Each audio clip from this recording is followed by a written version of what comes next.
Hello everyone. In this video, we shall learn about the gaseous state of matter. In our previous videos, we have already learned about the solid and the liquid state. Now, we are going to discuss the third form of matter, which is the gaseous state. The air we breathe in is a gaseous form of matter. The cylinder we use for cooking is filled with LPG, which is liquefied petroleum gas. Let us get an insight to the gaseous state of matter. The particles of the gaseous form of matter are much farther apart than in solids or liquids.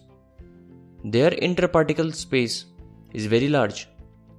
Also, the forces of attraction between the particles is very less.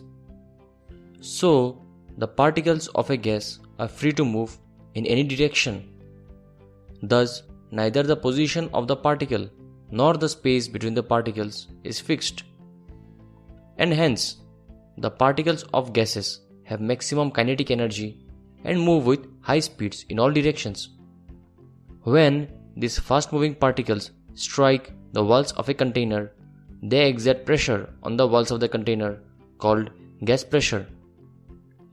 Also, due to this only, a gas occupies the full volume of a container in which it is kept very quickly. Let's look into the properties of the gases. Point 1. Gases neither have a fixed shape nor a fixed volume, as they acquire the shape and volume of the container in which they are kept. Point 2. Gases can be compressed easily, as in the case of LPG or oxygen cylinder, as the spaces between the particles is very large. Point 3. Gases have very low densities. Their mass per unit volume is very less, as the particles are far apart.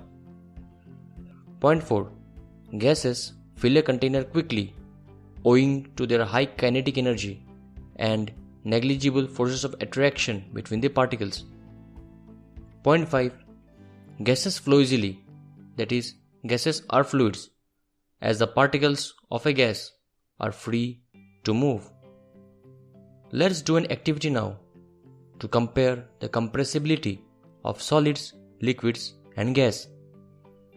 We take up here 3 syringes of 100 ml each and put rubber forks in their nozzles to block any leakage.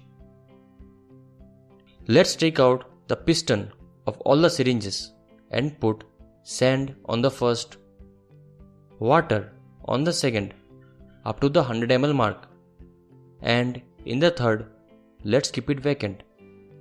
It is already filled with air. Now, put back all the pistons into the syringes and let's take 350 gram weight.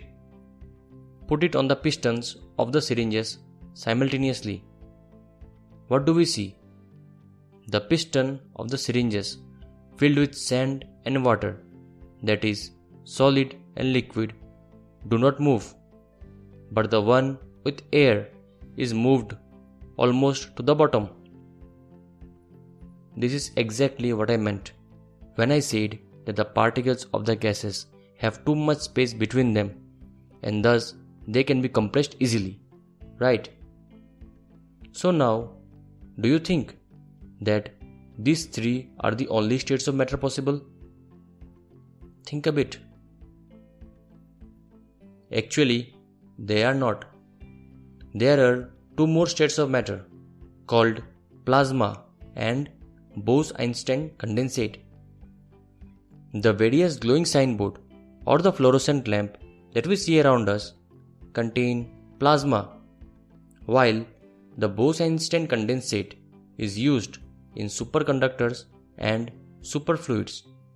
But these topics are far beyond the scope of our discussion. Still, you can find interesting facts about them in the internet. We have some home tasks for you. You must have tried walking in a pond filled with water. Is it easy to do? Or do you need some extra effort to walk inside? Compare it with your walk on a pavement. You are surrounded by air from all sides. Still, it is normal or easy to walk. Then, why is it so difficult walking in a pond? Think about it. So that's all from today's video. See you in the next class.